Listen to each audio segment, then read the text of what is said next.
We're here with David and Tiffany Greenlee. We're gonna crack open some love lessons here, find out what's going on with you all in the bare naked truth. Tell us a little bit about the Greenlees and your brand and what you all represent. The Greenlees actually is an in-depth look into our marriage. Since we've been married a little over 10 years, be 11 years on June 1st. Okay. And since we've been married, we have had a lot of people, because we got married young. I was 20, Tiffany was 19. Yeah. So throughout that time, people have always called and said, yeah, you guys look so happy, and you've been together so long, how can I make my marriage work? And we was like, hey, it's not as good as it seems. However, do this or do that. And when the advice worked, they'll come in like, wow. So you guys probably need to write a book or something like that. So that's kind of how we got into doing the Greenlees. We wanted to do a visual before we actually did the book, because the book is going to go more into details than what you're seeing on the videos. But we kind of really just got into it. We really didn't want to do it, but we was kind of chosen, I guess, to say, to do it. So that's kind of how we got into it. And I want to know a little bit about what you all think makes the relationship last. 10 years, that's long, especially getting married at 19 and 20. Yeah. You're still growing and changing and becoming new people, really. So what was like one or two things that was like a key aspect in keeping it going and staying strong in the marriage? First of all, I have to say God. God has to ordain a marriage. He has to. So that's ultimately the thing. And then the second thing, I think, just as individuals, I have to make sure that I'm doing my part as a woman first, and then as a wife, and then he has to make sure he do his part as a husband, or as a man, and then as a husband. But I think the biggest thing for us is like communication. We always laugh with each other. We can be mad, or we have been mad, and you will never know. Right. So I think the communication has been like the ultimate thing that has kept our marriage. And we didn't go put our business out when we were having a problem. We kept that sacred. You know how some people go out and, girl, my husband is, and that's one thing we never did. Even if it was his mom, my mom, if we had a problem, it stayed right there. And we had to fix it. So I think that's ultimately how our marriage was able to make it. Because once you forgive the other people you didn't told, they may hold a grudge, and people don't understand that. You have to, that communication you have to keep sacred amongst each other, because if I go tell my mom may be mad at you for 2 months, and I'm over it, you know, so Okay, now you, in one of the videos I love when he was fussing at you because you came to bed, had your hair wrapped, had the big t-shirt on. Now, David, you have to give something that you think a woman needs to at least attempt to do to keep her man happy or satisfied. Yes, that is key. I know the old saying is they want a lady in the streets and a freak in the sheep. Well, that's true. You gotta understand something. I mean, well, I don't want to say it's women out there fighting for your man, but I'm saying there's women that'll catch a man's eye. And I'm just gonna be honest with you. If your man has a problem with drifting eyes or lustful eyes, so to say, and it's something he sees, but he don't see it in his wife, well, that's gonna create a problem in your marriage. And even if she's uncomfortable with that, she needs to find out a way to get comfortable with that. If I like to see tights and high heels, but you like to wear jeans and sweatshirts, that's gonna cause a problem.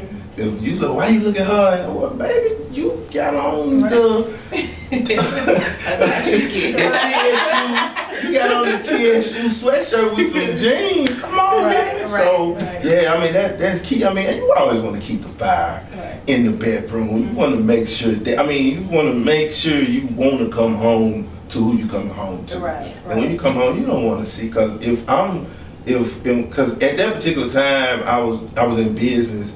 And I was doing real well, and so I had a lot of people, and I saw a lot. So when I come home, I want to see, look, baby, look, they was here trying to get there. I need you to look, come on now, keep me focused. Help me. Step it up.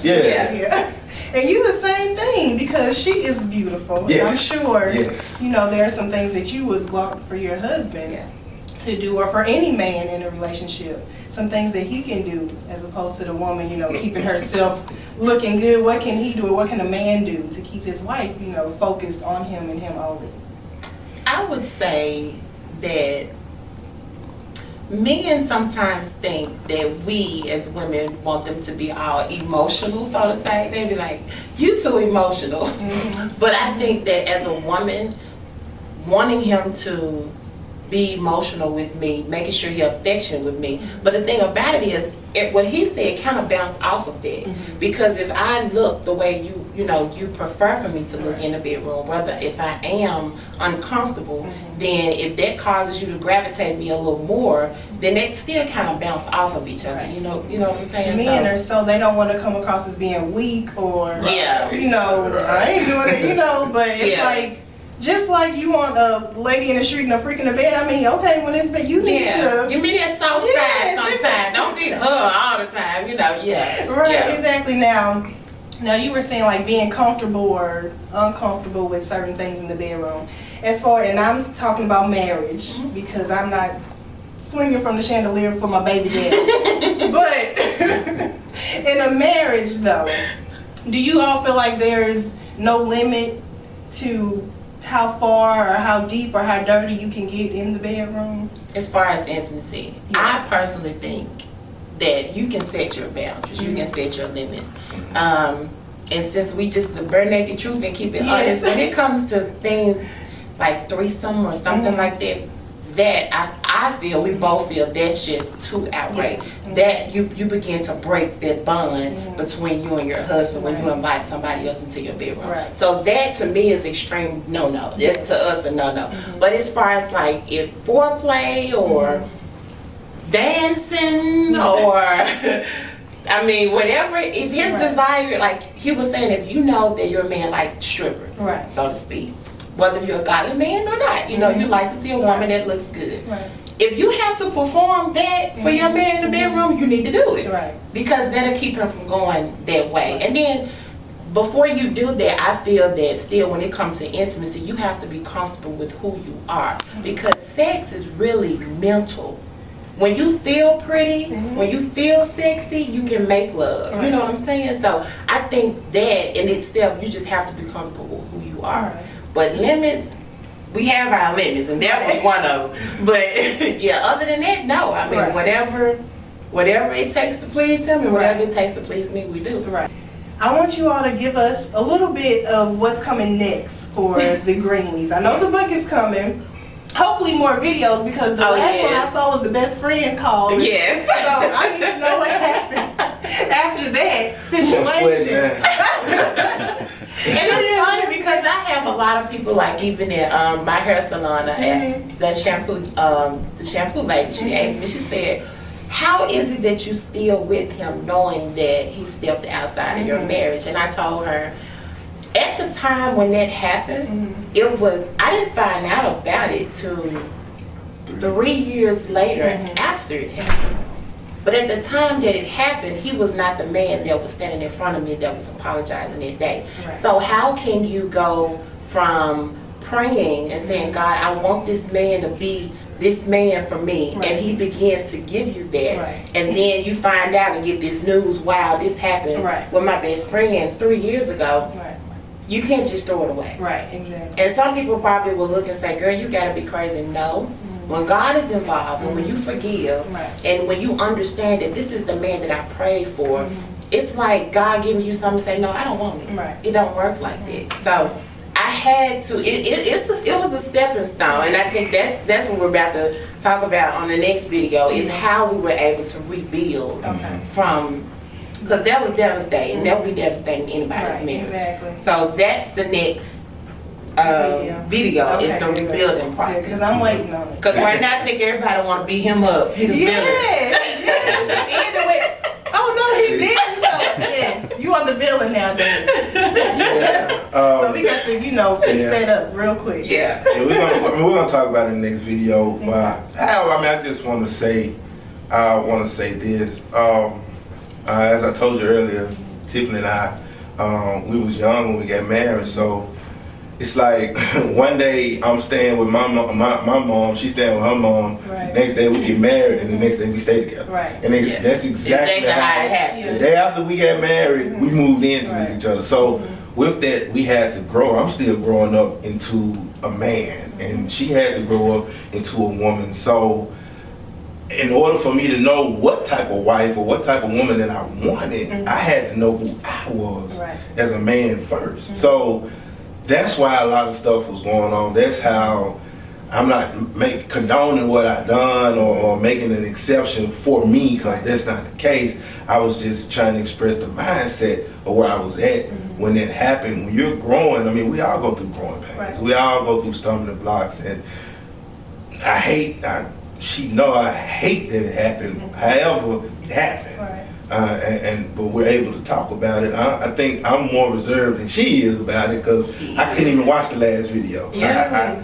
I barely could do the scene. I really, because just just seeing her, even though we were acting, just seeing her almost in the same hurt that she went through. I mean, I was in character in the video. She was laughing. I'm sure. I was in character, like, oh my God. It's like I felt it all over there. Right. So, I guess I can take the villain for now until the next few videos come. So hurry up with the video so you can get out of villain mode now. Get out the hot seat. Okay, so we got the video coming up, and tell us a little bit about the book. You said it's going to go into more detail. We're going to go in depth a little bit more about what happened between us and what led up to it, because we left that out in the vision. Right. So we'll talk about what led up to that, and we're going to talk about how we rebuild. Like, we have to actually rebuild our foundation in our marriage and build a strong foundation for us to rebuild on top of. Right. Because everything, and we're still growing. I'm still growing as a man. She's still growing as a woman, and stuff that, just because we've grown and we're happy with each other, I can't wait to see her every day when she get out of work. But it's still stuff that I struggle with as a man. Still stuff that she struggled with as a woman. That's why we was trying to keep the videos as real as possible, because people they think marriage is okay. I'm gonna be happily ever after, or even if we decide to grow after a devastating blow. If you still hold it over the person, the spouse, or who's ever had that did it, you still have problems. So we just want to make sure that we're going to address all that. All that will be in the book. It'll basically be like you know how you're in school and you have a study guide for the test? It'll be a study guide. It'll be a relationship or a marriage guide. And then people that are not married will be able to, relate to use it. To see what's coming. Yeah. Because some people have no clue what they're getting themselves into. Right, exactly. Especially when you're young and you think, oh, well, such and such on this movie. Yeah. Or they lived happily ever after. Yeah. So, but it's totally different once you get into it. Yes. Well, tell everyone how they can reach you, your social media, all of that good stuff, how they can see what you all are up to. Facebook is David and Tiffany Greenlee. Yeah, David and We actually have a website. Okay. It's David N with the letter N. Yeah, with the letter N, TiffanyGreenlee.com. And on there it's basically just, it has the videos, and if they want to subscribe to the YouTube channel, they can go there.